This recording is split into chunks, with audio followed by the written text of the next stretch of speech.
Now let's get in here and check this unit out.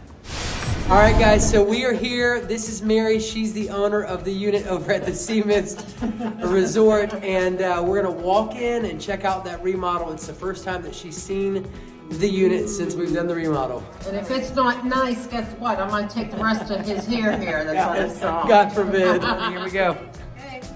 I just kind of prop this up. It needs to be cleaned just a little bit. They haven't cleaned it because we didn't want to mess the paint up.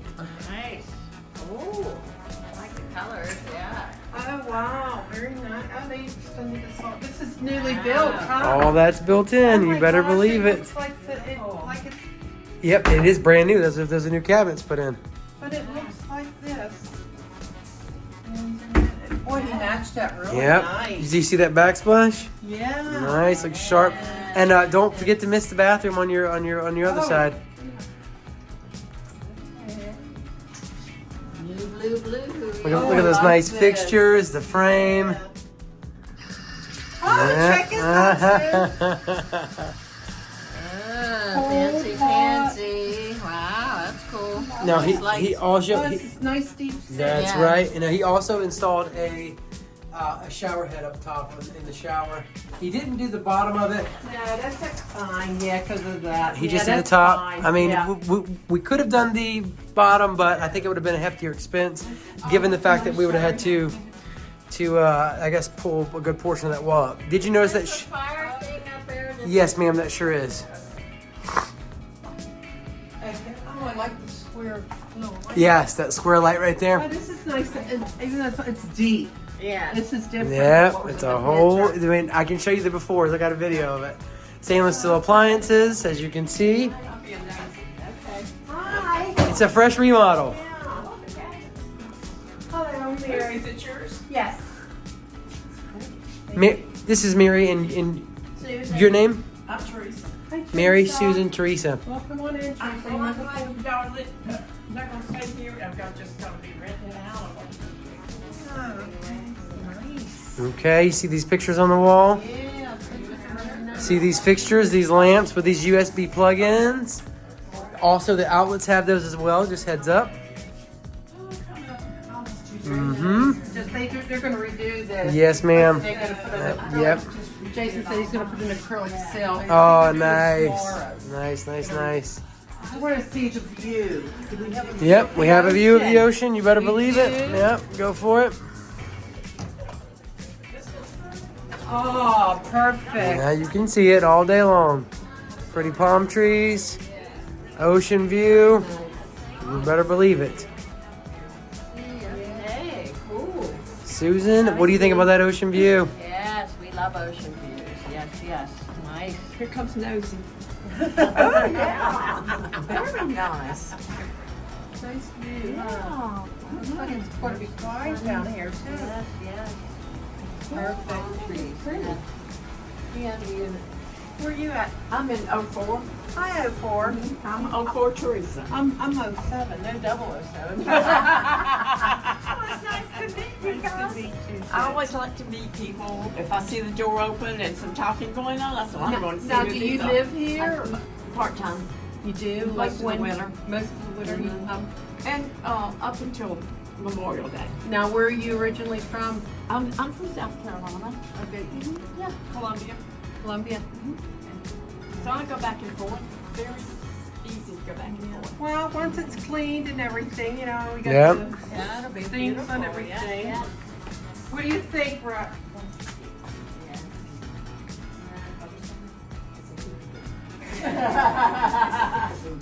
Oh, so we got a nice view. Yeah, this is nice. I like the lamp. I like to have the UV, the outlets. Yeah. Where you can charge things and stuff.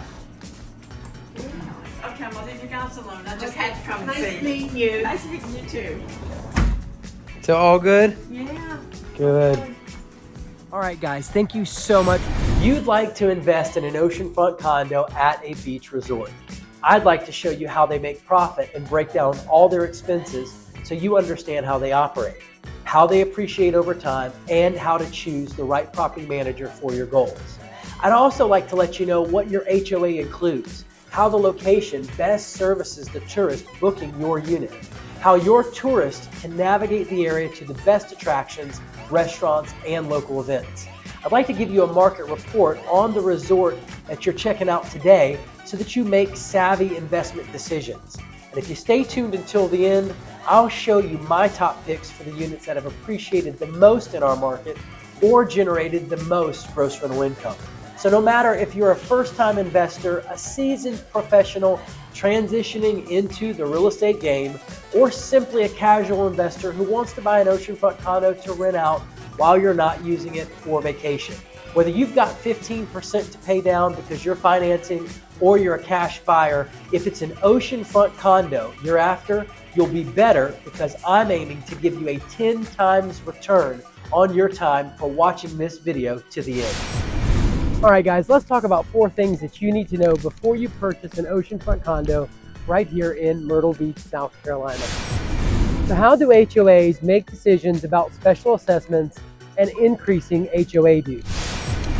All right, so if there's going to be a special assessment at your oceanfront condo that you're investing in, you're going to want to have your agent, your broker, pull the meeting minutes and send those over to you so you can look through them and see if there's any possibility of a special assessment upcoming in the next year, during that year, or the following year. Definitely want to check those meeting minutes. The HOA board simply gets together, has a vote before they can increase the HOA dues or do a special assessment. Now, generally you'll find language in the formation documents, maybe the master deed, that talks about limitations on how much the HOA can actually increase those dues.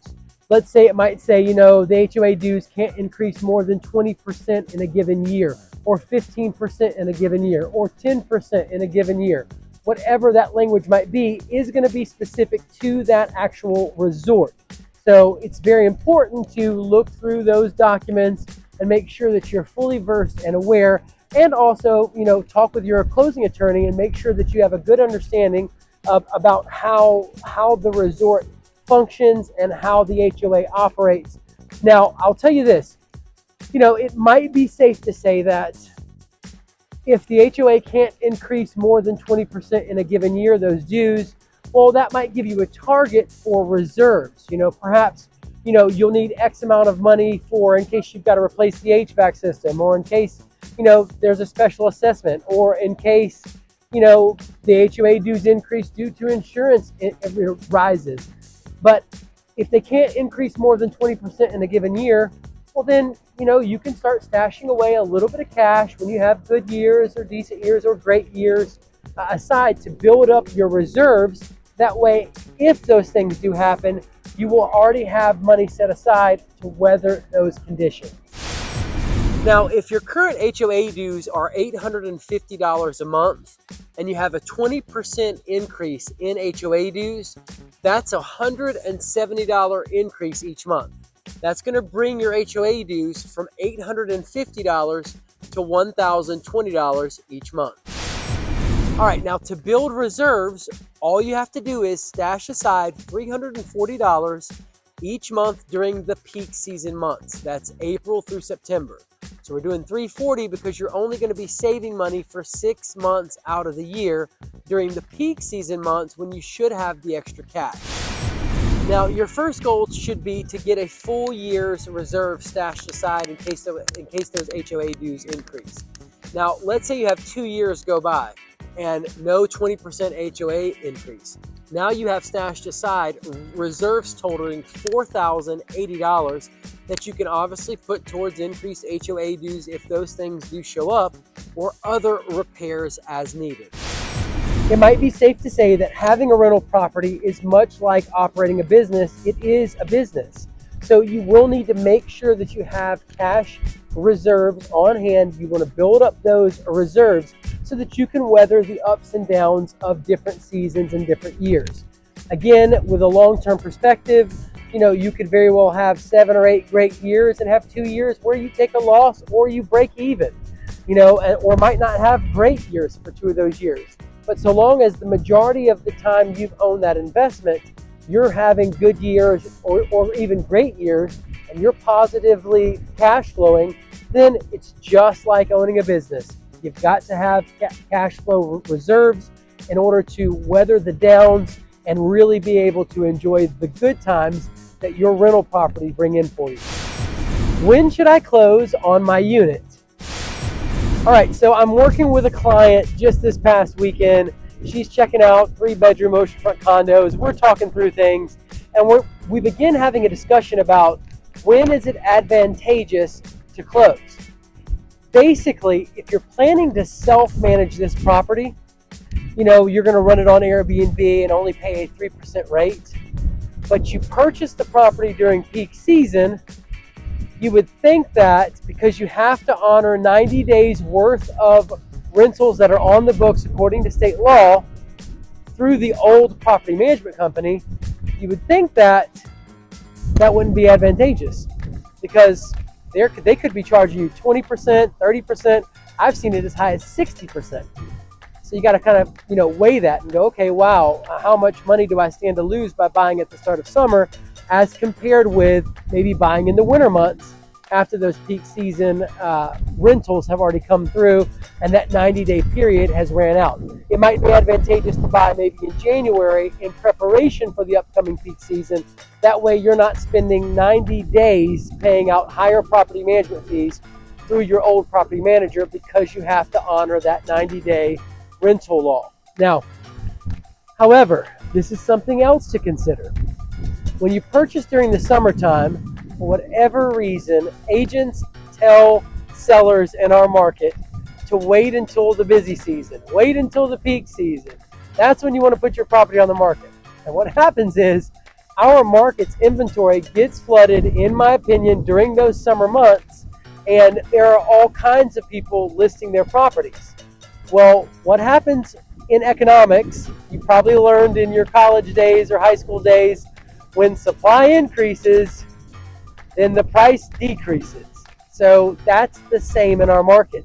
Basically, guys, with all those people flooding the market with their units, they're forced to compete on price, and generally buyers, again in my opinion, are going to come out better during the summer months, during those peak seasons when they buy on price. So you're more likely to get somebody to give you a better deal on the purchase price, even though you're stuck honoring the 90 days worth of rentals. Now, you still will be the person that collects during that 90-day period on all those rentals. So you don't have to worry about losing out on the money. You're just not going to make as much money as you could if you self-managed through Airbnb with only a 3% fee. Now, as far as buying in the winter months, in the off-season months, there's generally less inventory on the market. Therefore, sellers get to charge a premium, and pretty much, you know, they're not going to really haggle with you on the price for the most part, in my opinion. So is it advantageous to buy during the winter months?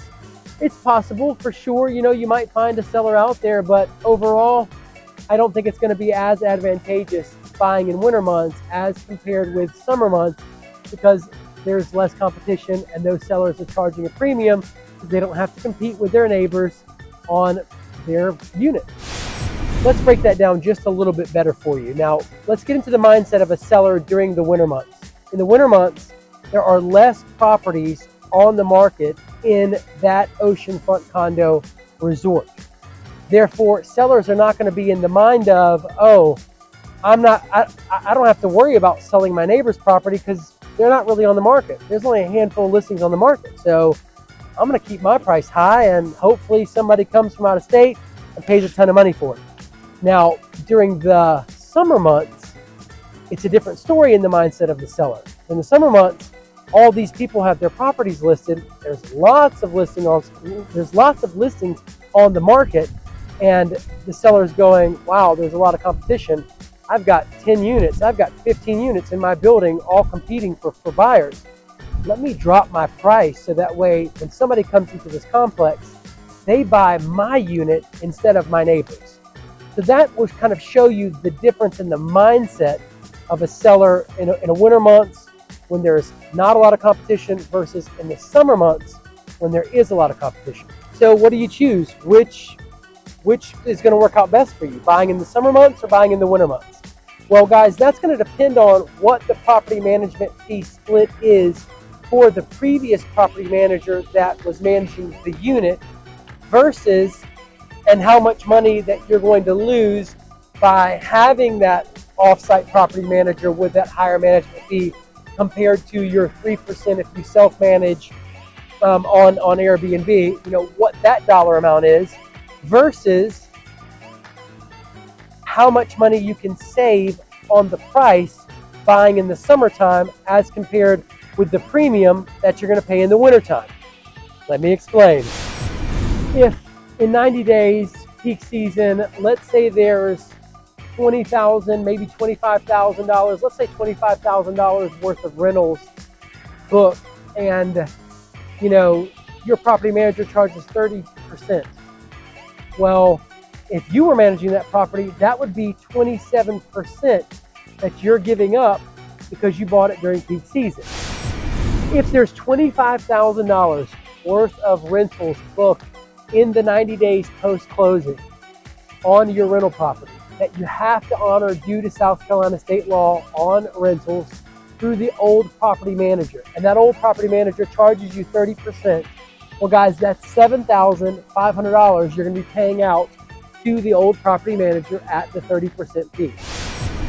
Now, if you were self-managing your property through Airbnb at the 3% rate, you're only going to pay $750 to manage those rentals, which is $6,750 less than having to use the previous property manager that was charging you 30%. Now guys, 85.6% of sales in our market take place under list price as of January 2024, according to Zillow. Now that said, you can generally get a seller down, in my opinion, at least $10,000 off their purchase price. And I would say, especially during summertime, due to the increased competition. Now, if you can get that seller to come down that $10,000 off the ask price, then it is more advantageous to buy during peak season, even with those $25,000 worth of rentals on the books and paying to the previous property manager at a higher fee, because basically, while you're foregoing the $6,750 due to non-self-managed property management, you are gaining $3,250 so long as you can buy that property at least $10,000 under the ask price. And I would like to confirm for you that during the 90 days, according to state law, that you do have to honor the rentals on the books. Once that closing has taken place, you are the owner of that condo and you are collecting those rentals, those rental income fees. Those are getting paid to you regardless of the fact that the previous property manager is still managing the property. So you might be interested in knowing how you get a hold of all the rentals on the books for the 90 days post-closing. Guys, it's super easy. You get in contact with me, I get in contact with the listing agent, and we get you those rental records. I believe you should invest in Oceanfront Condos in Myrtle Beach, South Carolina, because you can enjoy and increase the passive income of your oceanfront condo through the 20 to 22 million tourists that visit the #2 vacation destination on the East Coast each year. Not only can you enjoy the equity paid for by visiting tourists, but you can also anticipate the over 100% appreciation experience at many of the oceanfront resorts in our market during the recent decade. I believe you should invest in oceanfront condos in Myrtle Beach, South Carolina, because you can depreciate them, reducing your overall tax burden, keeping more money for you and your loved ones, and ensuring unnecessary taxes aren't paid.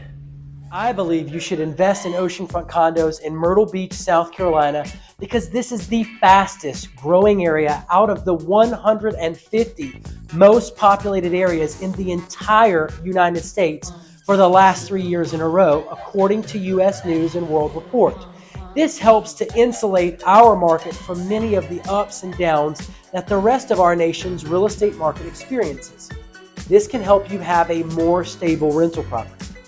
I believe you should invest in oceanfront condos in Myrtle Beach, South Carolina, because they have a tremendous upside when compared to money market accounts and the stock market, due to the appreciation they earn and the potential of higher annual yields through their gross rental income when compared to these other investments. Money market accounts and the stock market don't have the upside of added appreciation. I believe you should invest in oceanfront condos in Myrtle Beach, South Carolina, because while our prices have risen and have held their value, we're also much cheaper than other places like Florida.